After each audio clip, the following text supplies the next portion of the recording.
Hello there everyone, welcome to the channel if you're new, welcome back if you aren't. I am EDJ, and we are continuing with Kings and General Caesar series. So last time we saw the downfall of Lepidus, the end of Sextus Pompey, essentially the end of the Pompeian resistance, which has been around since the beginning of this series. So, you know, it's almost kind of sad to see it go, but the fact that it lasted so long is a testament. You know, the Romans had such a will to keep fighting, even at, like, being beat down, and you kind of see that with both sides, right? Just not giving up. So Sextus has gone on to try to seek mercy under Antony, and Antony's gonna invade Parthia, and I know, I do know about his Parthian invasion, just how much of a blunder it is, and I think he lost, like, 60 to 80,000 men. Unmitigated disaster. He gets his butt kicked. So yeah, let's just see it.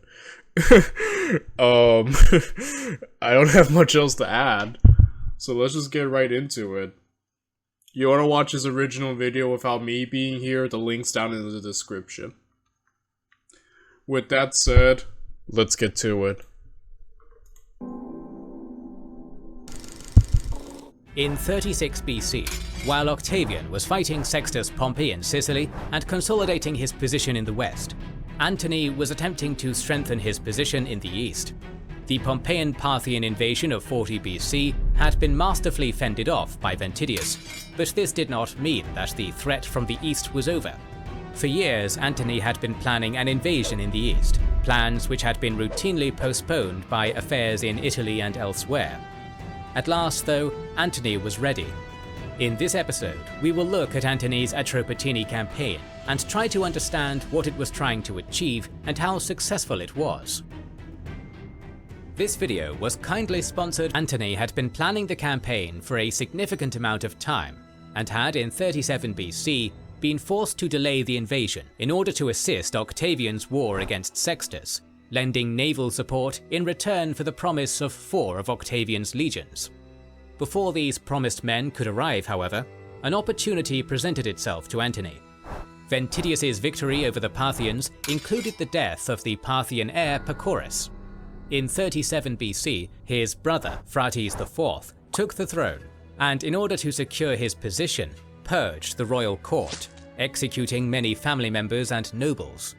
Many nobles fled for their lives, and one of these, Menaces, came to Antony, informing him of the internal chaos in Parthia, and claiming that he would be able to bring much of Parthia over to Antony's side. For Antony, this was a golden opportunity. The Parthians were still recovering from the defeats suffered at the hands of Ventidius, and were seemingly fractured internally. Dude, Ventidius really wrecked this entire group, huh? Like, when we covered that video, I'm like a fan of Ventidius now. I wish he'd been around more. Antony should have kept him. Like, are you kidding me? He mentioned, I guess, him being jealous, but like, Ventidius, just have him there. The dude shows he has great promise, right? So, yeah, I should have probably kept Ventidius around.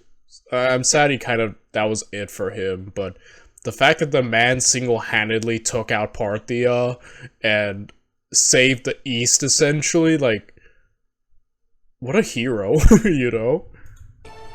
Seizing on the opportunity, Antony put his plans into motion.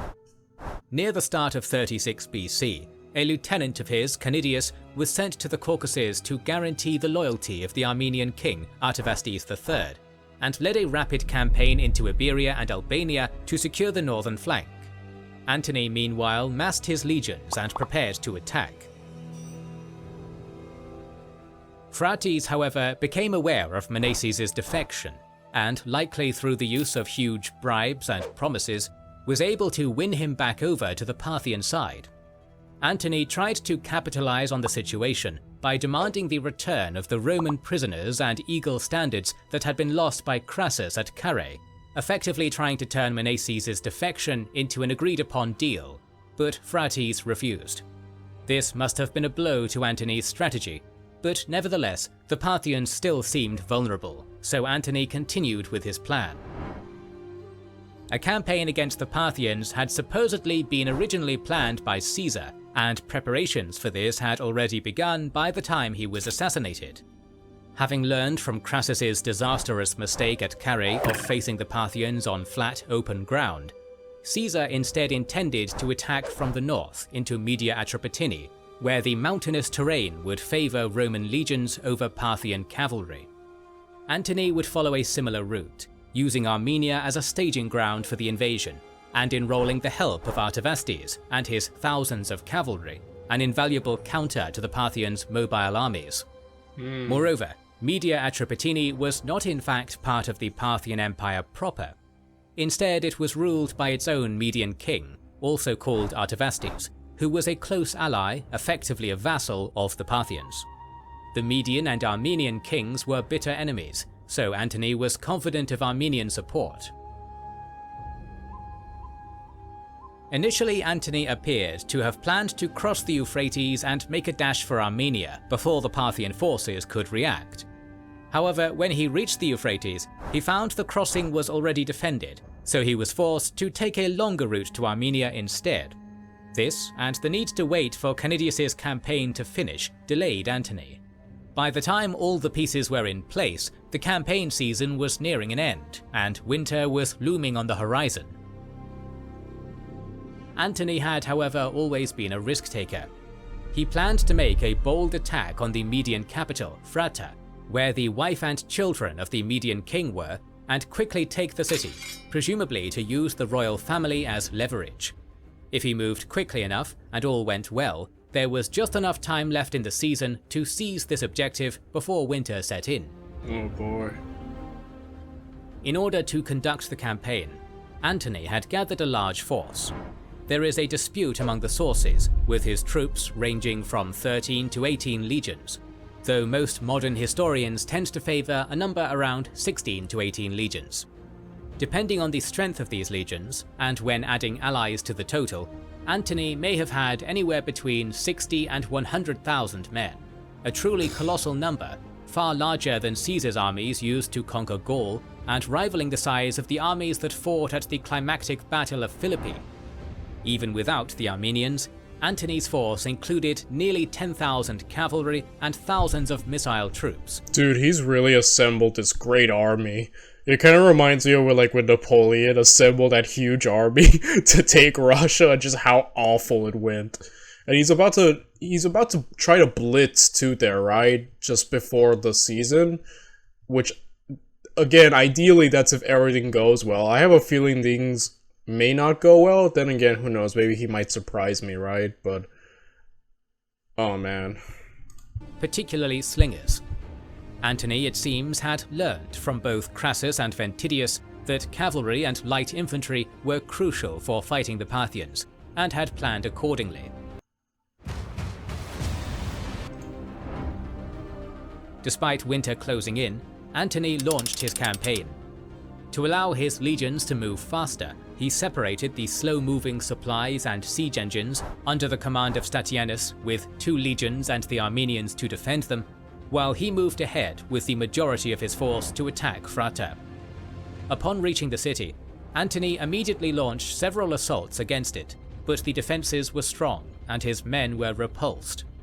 Antony began the construction of siege works and encamped his army around the city, awaiting the arrival of the siege engines.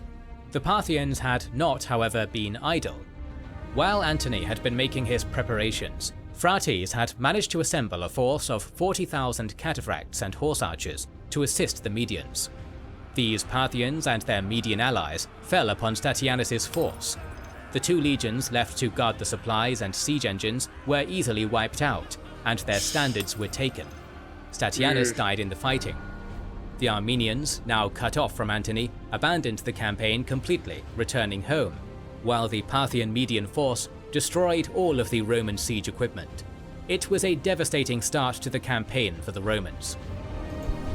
Yeah, I think he should have just went with his thing. I think, yeah, starting this with winter looming over, like I said, that already puts you on a timetable. I mean, I thought it would be best just to wait for the season to pass, but obviously Antony wanted to move quick. Probably capitalize on the situation, but still, yeah, that was... If he should have probably moved with his equipment. So yeah, you're kind of seeing the disaster, though. We'll see if Antony has any successes. When this news reached Antony, he gathered 10 of his legions and marched quickly to try and save Statianus, leaving the rest of his army to continue the siege of Frater. By the time he arrived, though, the fighting was long over. Antony, nevertheless, pursued the Parthians, looking to force a pitched battle. He eventually managed to find them in the field, drawing his infantry into a tight formation and having his cavalry charge whenever the Parthians drew close, followed quickly by the Roman infantry, thus chasing the Parthians from the field with the Roman cavalry in hot pursuit. Antony initially thought he had won a decisive victory, but by the end of the day, less than 100 Parthians lay dead, the vast majority easily outpacing their pursuers. Furthermore, upon returning to Frater, he learned that the defenders had sallied out, pushing the Romans back and sabotaging some of their siege equipment. Antony was apparently so furious that he had some of the legions charged with sieging the city decimated. Oh my gosh. You need your men. Oh my gosh. Antony, you worked with Julius Caesar. You've won battles. Like, Antony's not an idiot when it comes to, the military, but so far he's making some pretty big mistakes, Oh man. Antony was now in a potentially disastrous situation. With no siege engines, the siege of Frater would drag even longer, and with winter around the corner and a Parthian army behind him, Antony's position was completely untenable.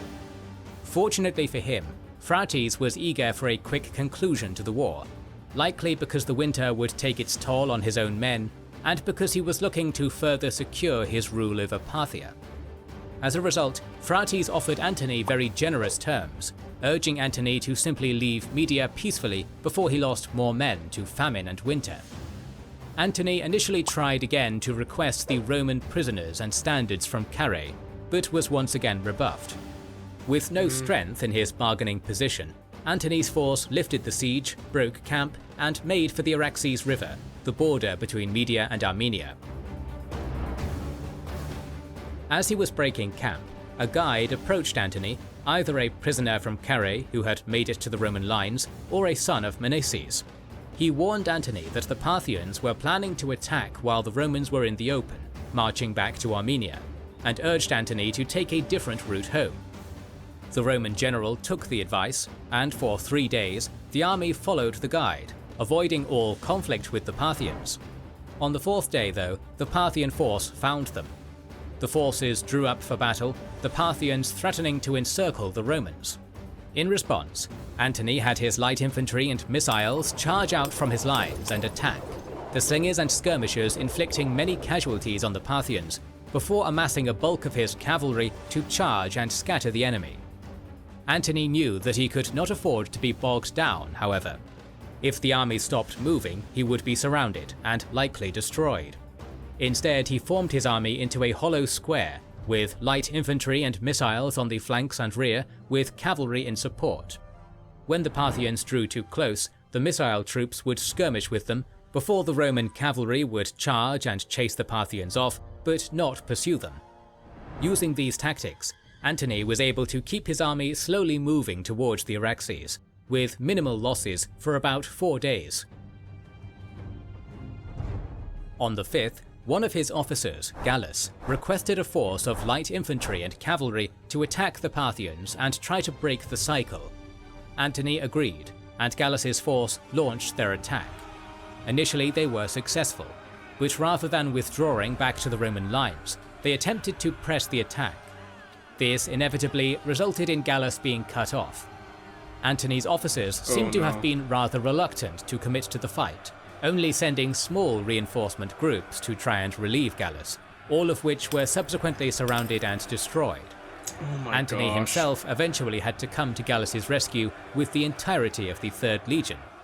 According to Plutarch, by the time Antony was able to intervene, 3,000 of his men lay dead and another 5,000 wounded.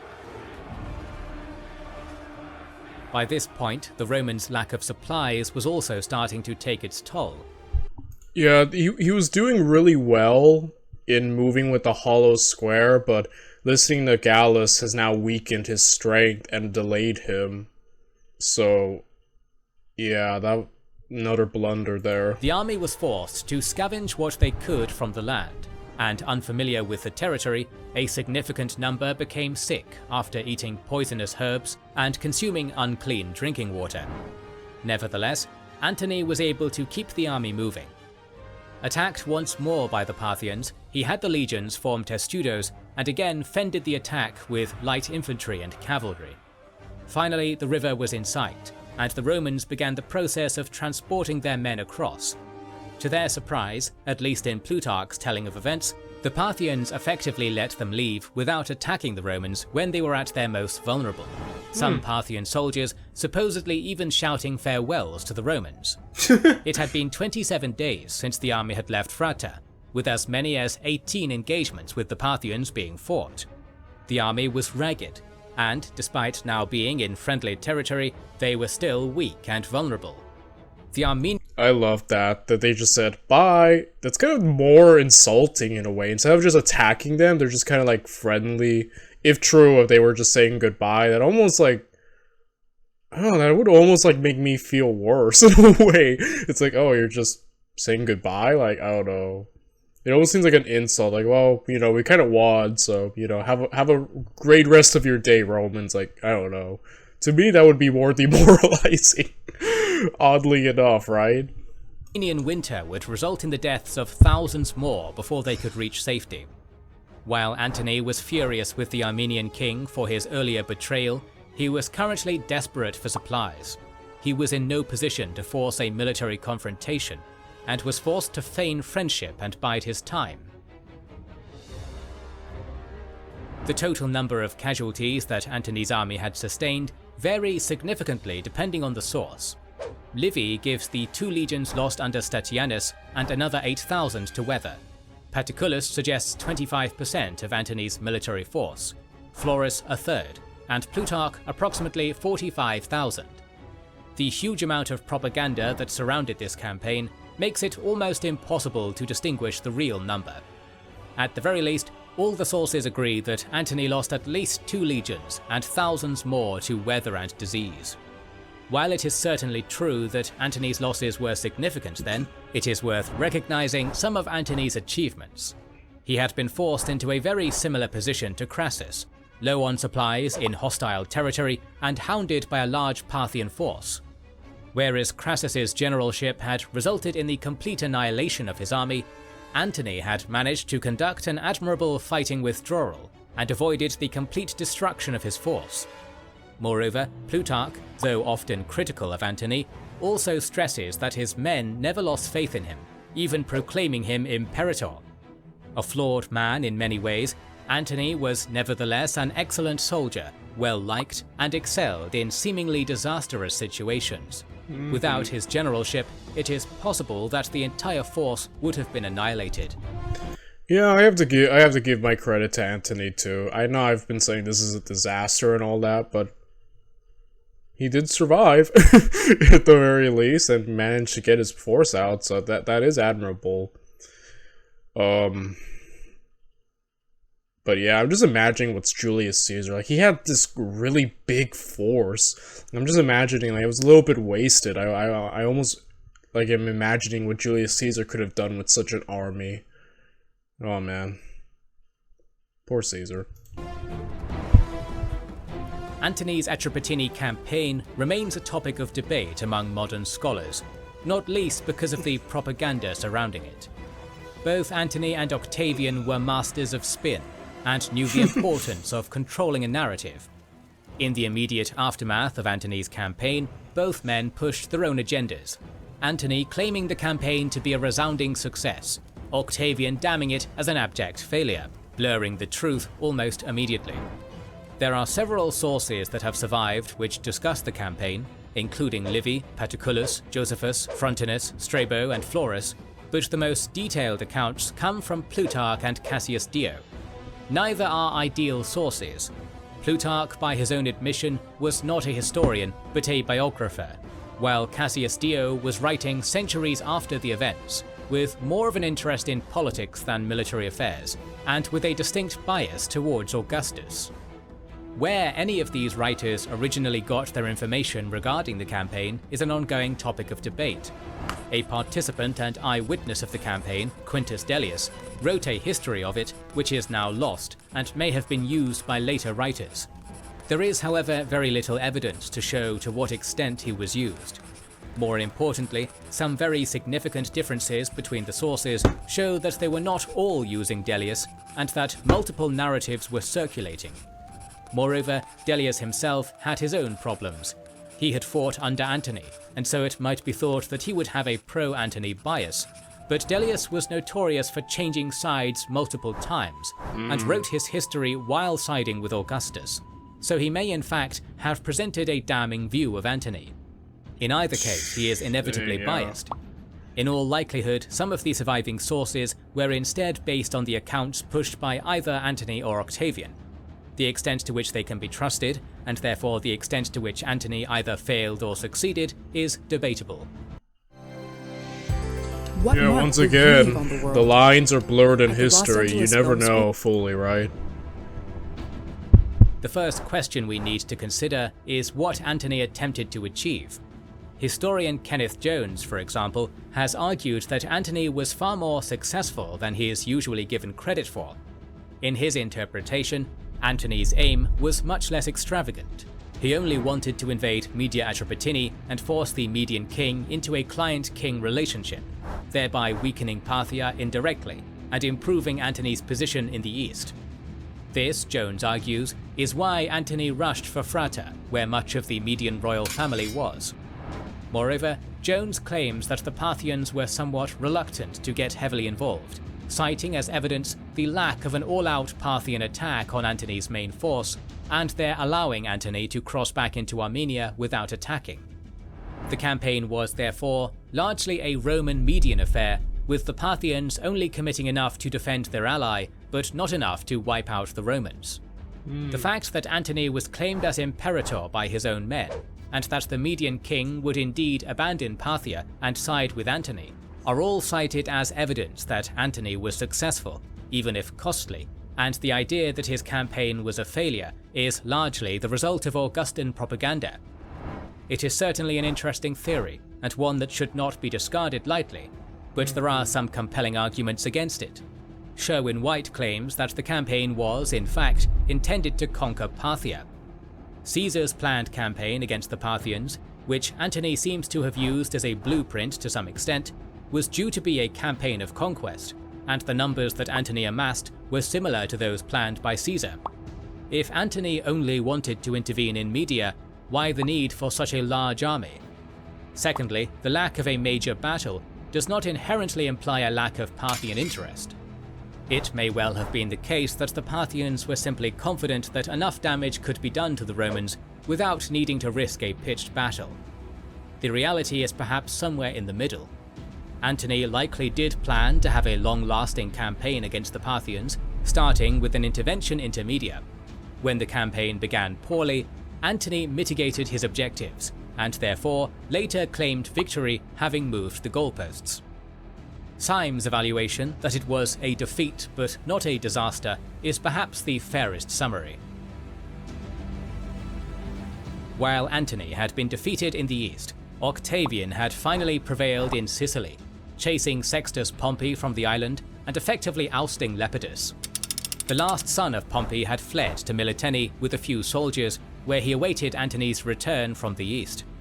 Upon hearing of his defeat, Sextus tried to send messengers to the Parthians, while Antony sent a lieutenant, Titius, to offer Sextus mercy if he joined Antony, an offer that Sextus delayed responding to.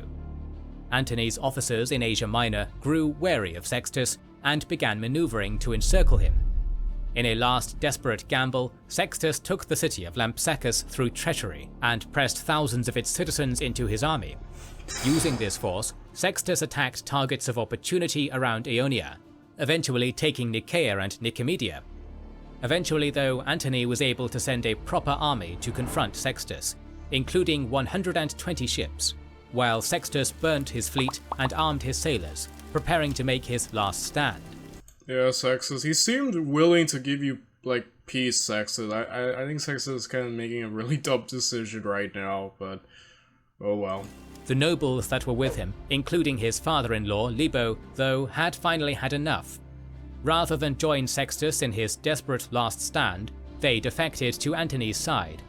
Sextus attempted to flee with his men to Armenia, but was hounded by forces under Titius, the governor of Asia Minor, Furnius, and the allied king of Galatia, Amyntas. Despite managing to inflict some casualties by night attacks, Sextus's supplies were cut off, and his ragtag force was stranded. His men began to desert him, and Sextus was finally left alone, and at last captured. The last son of Pompey the Great was executed months later in Militene after having fought Caesar, Antony, Octavian, and Agrippa for roughly a decade. In popular retelling, yeah, the dude lasted a long time. You had to give it to Sextus, man. He had a tenacity and a will to fight that is just very Roman. So, you know, GG, man. You lasted as long as you did. Good job. Of the civil wars, Sextus is often sidelined compared to the bigger players. However, it's worth bearing in mind how close Sextus had come to succeeding. In 39 BC, he was in an incredibly strong position militarily, and his blockade of Italy had effectively brought Rome to its knees. Just like his father, however, the political interests of his allies had been his undoing, and the moment had slipped through his hands. Though he was ultimately unsuccessful, one cannot help but admire his stubbornness and tenacity, and one wonders how different things would have been if Octavian did not have the fortune to have a commander as talented as Agrippa on his side. More than a decade after Caesar crossed the Rubicon, his heir and his right-hand man were the only two major players left standing. An out-and-out conflict between Antony and Octavian had been largely avoided for years, replaced by proxy wars and political maneuvering. Both men had been able to claim that they were acting in accordance with Caesar's legacy, and could legitimize their wars as being necessary for the stability of the Republic. The destruction of the last remnants of the Pompeian faction and the sidelining of Lepidus meant that, in theory, the ultimate goal of the civil war had been achieved. Caesar had been avenged, and the Republic was fully under the control of the Caesarians. In reality, though, all that had been achieved was the removal of the final buffers separating the two. The last great civil war of the Roman Republic, to decide who would be the master of Rome, loomed on the horizon. If you don't want to miss future episodes, make sure you are subscribed and have pressed the And we're gonna wrap this up very soon. So yeah, we saw that and it was very interesting. It puts the whole conflict into a different perspective. The Parthians, I mean. So yeah, overall very interesting video. I really liked it, and I guess now we're finally in the end game now, and we're gonna see, you know, just the final part of the Civil War and finally the end of the Republic, right? So yeah, I'll see you guys in the next video. Bye everyone.